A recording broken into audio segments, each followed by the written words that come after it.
Olá, pessoal! Hoje nós vamos conversar sobre o sistema endócrino, sistema muito importante. Esse sistema é formado por tecidos e por órgãos que secretam substâncias que são chamadas de hormônios. E essas substâncias, elas acabam interferindo no metabolismo, no funcionamento do nosso organismo. E são sobre essas glândulas que nós vamos iniciar a nossa aula, mostrando aonde que ficam localizadas as principais glândulas do corpo humano. Então, observem, por favor, as nossas glândulas endócrinas. Então, nós temos a hipotálamo, uma glândula importante que ajuda no controle da hipófise. E a hipófise que vai controlar as diversas glândulas que nós temos aí no nosso organismo. A hipófise é dividida em duas partes. A adenihipófise, que secreta os hormônios, e a neurohipófise, que recebe os hormônios do hipotálamo, mandando então as informações para os outros órgãos. Em seguida, vocês estão observando aí a tireoide. Essa glândula é muito importante porque controla o metabolismo do nosso organismo. Ela produz as tiroxinas T3 e T4. Em seguida, vocês estão observando a paratireoide. Essas glândulas menores, elas controlam a taxa de cálcio na corrente sanguínea. Tanto a paratireoide como a tireoide, elas são controladas pela hipófise. Então, na verdade, o hormônio produzido na hipófise, ele vai através da corrente sanguínea até a tireoide, até a paratireoide. E em seguida, nós vamos ter o funcionamento dessa glândula, a inibição da produção dos seus hormônios ou o estímulo da produção dos seus hormônios. Agora vamos observar as outras glândulas que nós temos no nosso organismo. Então nós temos o timo, glândula que ajuda na produção das células sanguíneas, células de defesa. Os nossos linfócitos são produzidos nessa glândula. A adrenal, encontrada acima dos rins. Essa glândula produz os hormônios que controlam também as características sexuais. Nós temos o pâncreas, uma glândula que produz a insulina, o glucagon, que ajuda no controle da taxa de glicose no sangue. E as glândulas femininas, nós temos aí os ovários. E as glândulas masculinas, nós temos aí o testículo. Essas diversas glândulas que nós mostramos, elas controlam, como eu já citei, muitas atividades que nós temos no nosso organismo. Doenças, como por exemplo a diabetes, é controlado pelo mau funcionamento da glândula, como no caso o pâncreas. Agora, como é que ocorre esse controle das glândulas? Existe um sistema de retroalimentação, que nós chamamos também de feedback. Uma glândula estimula uma outra glândula, um outro órgão, uma outra parte do nosso organismo. E essa outra parte estimulada, ou outro órgão estimulado, responde, como nós vamos verificar agora, à ação de duas glândulas, a hipófise e a tireoide. Então, observem a retroalimentação ou feedback entre essas glândulas. O hipotálamo, através do seu trato nervoso, estimula a hipófise, região anterior da hipófise, que nós chamamos de adenohipófise. E com isso a hipófise começa a produzir um hormônio conhecido como TSH, hormônio tireototrófico. Esse hormônio, através da corrente sanguínea, chega até a glândula tireoide e estimula a glândula tireoide, fazendo com que essa glândula comece a produzir os seus hormônios, o T3 e o T4, que são conhecidos também como tiroxinas. Então, a tireoide começa a produzir as tiroxinas, T3 e T4. Esses hormônios atuam no metabolismo da célula, acelerando a sua atividade. E em seguida nós teremos a resposta da tireoide em relação à hipófise, inibindo a produção da hipófise. Essa resposta é o que nós chamamos de feedback ou retroalimentação. Então acompanhem, por favor. Os hormônios tireoidianos, o T3 e o T4, como a sua taxa foi aumentada na corrente sanguínea, devido ao estímulo da hipófise em relação à tireoide, eles agora inibem o hipotálamo.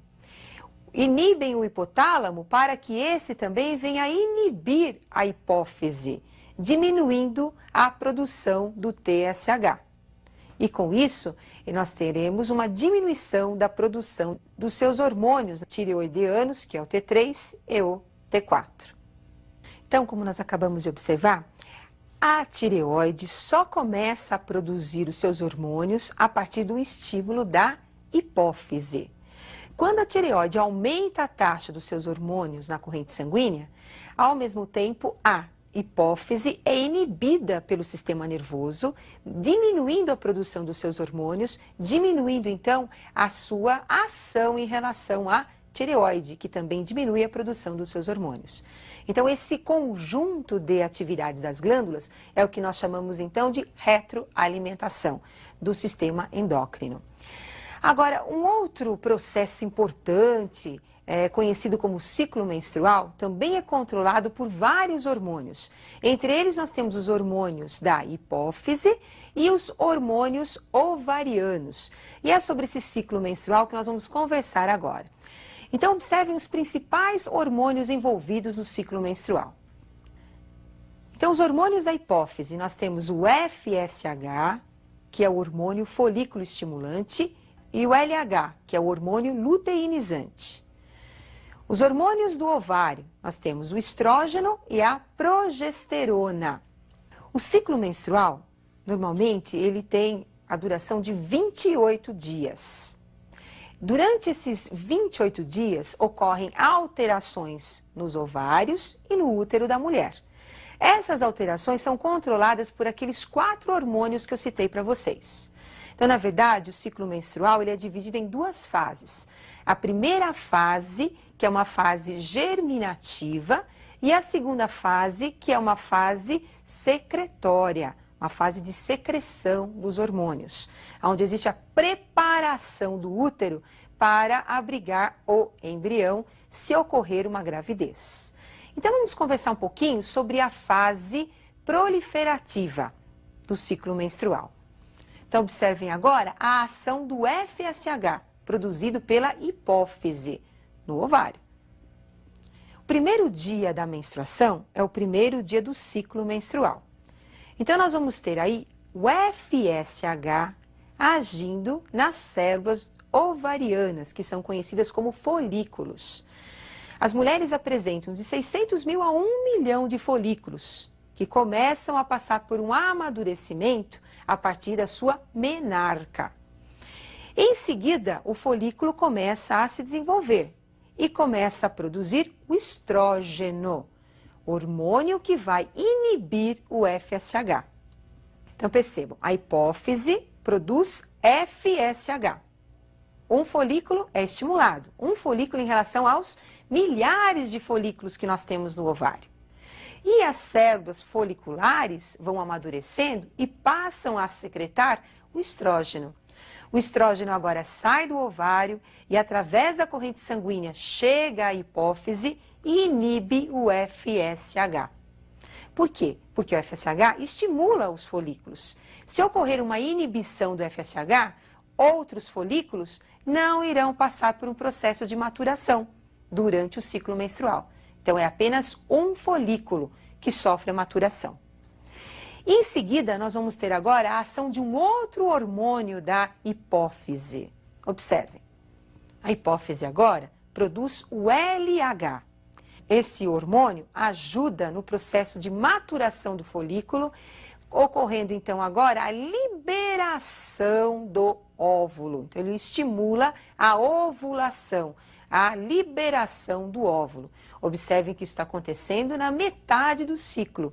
Nós temos um ciclo de 28 dias, então no 14º dia é onde nós vamos ter a eliminação do óvulo, que vai esperar o espermatozoide para ocorrer a fecundação, ou não. Após o 14º dia, o que nós vamos ter no ovário? Após a liberação do óvulo, nós vamos encontrar as células foliculares que restaram, que é chamado de corpo lúteo ou corpo amarelo, que passa a produzir um hormônio conhecido como progesterona. Então, o ciclo menstrual ele tem 28 dias. Primeiro dia da menstruação é o primeiro dia do ciclo. Lembrando que na metade do ciclo, 14º dia, é o dia da ovulação. Então, é o dia fértil da mulher.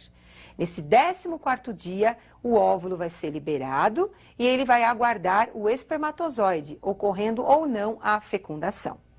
Então, após o 14º dia, o útero agora está muito mais proliferativo, está muito mais desenvolvido, devido à produção da progesterona e do estrógeno pelas células do corpo lúteo, do corpo amarelo.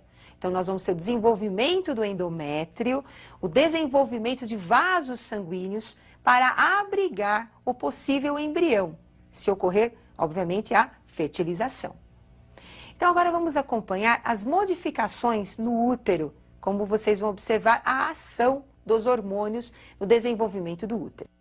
Então, observem, o endométrio, do primeiro dia da menstruação até o 14º dia da menstruação, ele vai se desenvolvendo. Vai ocorrendo aí a proliferação das células do útero. 14º dia, após a ovulação, observem que existe um desenvolvimento ainda mais acelerado do endométrio, acelerado pela progesterona e também pelo estrógeno. 28º dia, como não ocorreu a fecundação, nós vamos ter uma queda da progesterona devido à regressão do corpo lúteo e com isso nós vamos ter a descamação do útero. Então nós mostramos um ciclo menstrual de 28 dias. Lembrando que o 14º dia é o período fértil da mulher. Na verdade, é o dia fértil da mulher.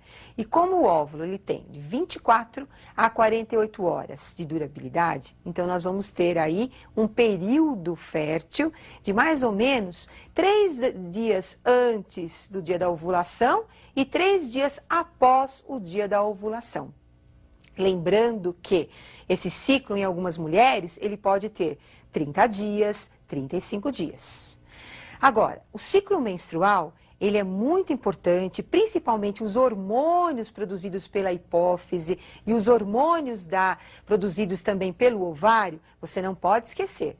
Então, sempre dá uma estudadinha, porque isso é muito importante para o vestibular. E eu vou aguardar você para a nossa próxima aula de biologia. Até mais, pessoal!